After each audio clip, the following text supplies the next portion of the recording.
इतिहास का जो आज पहला चैप्टर है, उस बिगनर को लेके आया हूँ जिसे इतिहास में घबराहट होती है। तो मैं इतिहास का सबसे बेसिक 0 से 0 में आज बताने वाला हूँ। इतिहास क्या है?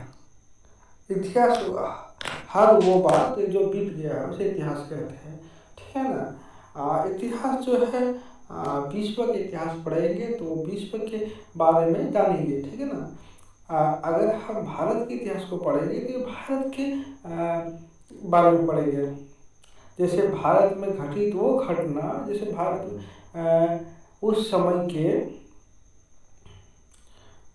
जो प्राचीन समय में सबसे पावरफुल जो थे, जो सबसे प्रभावी इंसान थे, उनके बारे में, या उस समय में सबसे बड़े घटना जिसको इतिहास कहते हैं, उसका अध्ययन करना इसलिए ज़रूरी है क्योंकि उससे हम कुछ सीख सकें इतिहास का अध्ययन करके, ठीक है ना, कि भविष्य में इस तरह की घटना करने से क्या होगा और कुछ उसमें सीख है।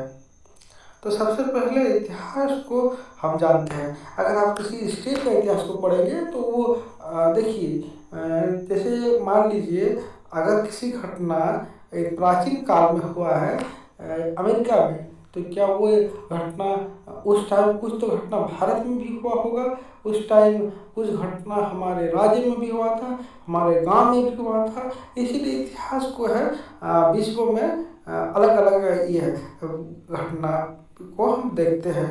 अगर हम पढ़ेंगे भारत के इतिहास को तो भारत के ही जो मेन बात है उसको फोकस किया जाता है, ठीक है ना। तो सर्वप्रथम हम देखते हैं प्राचीन इतिहास। इतिहास को अध्ययन की सुविधा के लिए, मतलब विद्वान ने इतिहास को अध्ययन की सुविधा के लिए 3 भाग में उसको विभाजित कर दिया ताकि हमको समझ में आएगा कि इतिहास क्या है। सबसे पहले उसने प्राचीन इतिहास बताया, फिर मध्यकालीन इतिहास, फिर आधुनिक इतिहास, ठीक है ना, ठीक है ना। इसको देखते जाइए, आपको याद रखने का माने कोई ज़रूरत नहीं, ठीक है ना, इसको देख लीजिएगा। सर्वप्रथम प्राचीन इतिहास। फिर प्राचीन इतिहास क्या है, यहाँ पर देखिए हम लिख के रखे आपको दिखाने के लिए। बोलता है कि मानव के उदय से लेकर 10वीं सदी तक का इतिहास प्रारंभिक, ठीक है ना, सॉरी, को क्या बोलते हैं, प्राचीन इतिहास। ये प्राचीन इतिहास का, ये जो है ये प्राचीन इतिहास का है, ठीक है ना, ये प्राचीन इतिहास का मानव का उदय से लेकर। एक्चुअली ये मानव का उदय से लेकर नहीं, जब से बिग बैंग थ्योरी हुआ, जब से मानव पृथ्वी का रचना हुआ, एक बिग बैंग थ्योरी हुआ था। इसको मैं बाद का क्लास में बताऊंगा, इसमें अगर अच्छा रिस्पॉन्स आता है तो सबसे पहले जो आधुनिक मानव का जो आधुनिक मानव जो पृथ्वी में किस तरह है, जैसे उसको इंग्लिश साइंस में क्या बोलते हैं, होमो सेपियंस, आधुनिक मानव जो धरती में आया।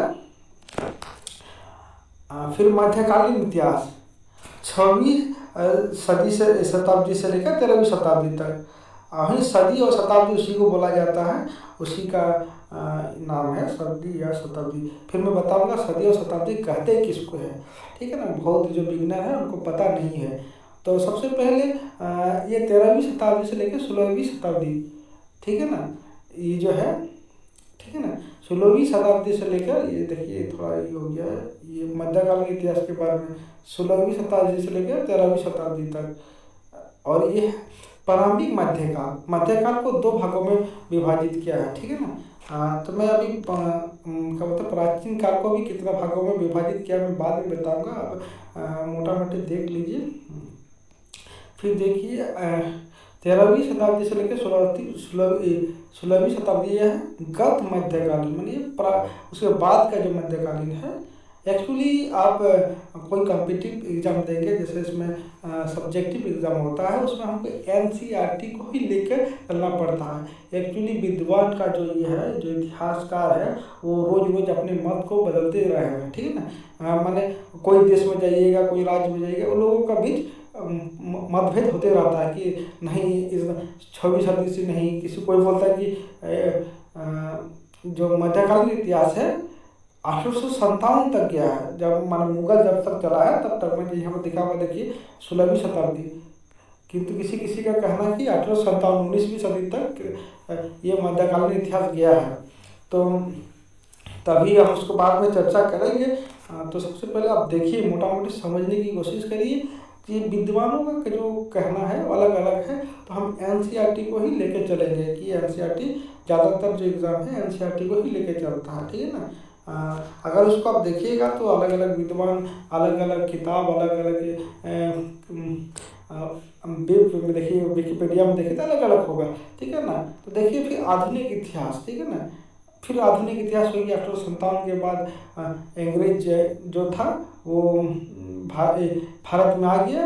और 1857 में क्या हुआ था, 1857 में मुगल जो था छोड़ दिया था, माना मुगल का शासन काल खत्म हो गया था, ठीक ना। तभी से अंग्रेज ज़्यादा प्रभावी हो गया, उसके बारे में बाद में बताएंगे। तो सबसे पहले देख लिए बीसी किसको कहता है, 16वीं बीसी, 17वीं बीसी, 20वीं बीसी। तो क्या बीसी क्या है, सॉरी बी नहीं लगेगा। बीसी होता है बिफोर क्रिस्ट, ठीक ना, माने ईसा मसीह का जन्म से पहले।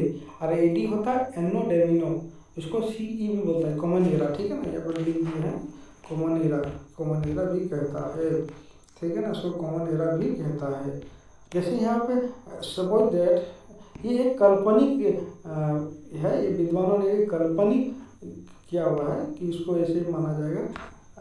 देखिए यहाँ पे ईसा मसीह का जन्म हुआ था, ठीक है ना, यहाँ पे ईसा मसीह का जन्म हुआ था, ठीक है ना। और तभी से लेके इसे 356 बीसी में सिकंदर का उदय हुआ था, ठीक है, सिकंदर का जन्म हुआ था, ठीक है ना। तो सिकंदर का जन्म को हम 300 माने जो यहाँ से शुरू हुआ था, माने यहाँ पे देखिए यहाँ पे ईसा मसीह का जन्म हुआ था, इसको 0 मान लेते हैं, ठीक है ना। और अगर उसका जन्म से 356 साल पहले, ठीक है ना, 356 साल पहले, तो इसको हम बोलेंगे बीसी, क्या बोलेंगे, बीसी। और हिंदी में क्या बोलेंगे, 356 ईस्वी पूर्व, ईस्वी बोलेंगे इसको, या तो से ठीक है ना, शताब्दी पूर्व, ठीक है ना। 356 बीसी। और एडी क्या होता है, एमिनो डेमिनो, हम बताए, लिख दिए यहाँ पे। तो जैसे अभी चल रहा है 2022, उसके जो पूर्व चाहे वो 700, जैसे क्या बताया हम, 1857 में हुआ था, मुगल का पतन हो गया था, तो 1857 एडी होगा। जब 2022 चल रहा था, 2022 एडी होगा, ठीक है ना। आप समझ गए होंगे। और अगर इस वीडियो में अच्छा रिस्पॉन्स आता है तो इतिहास का ये पहली क्लास है, तो इसी तरह बेसिक से बेसिक जानकारी देते रहेंगे। और उसके बाद हम बताएंगे किस तरह हम लोगों को पता चला कि प्राचीन इतिहास के, जैसे हमको पता चलता है ना सिंधु घाटी सभ्यता, ये प्राचीन इतिहास में आता है। फिर मध्यकालीन इतिहास में हमको कैसे पता चला कि इसी ने लिखा है, क्या हुआ, किस तरह पता चला, सब बताएंगे। फिर अपनी इतिहास, ठीक है ना। फिर मिलेंगे नेक्स्ट वीडियो में, वीडियो लंबा हो जाएगा तो नेक्स्ट वीडियो लेकर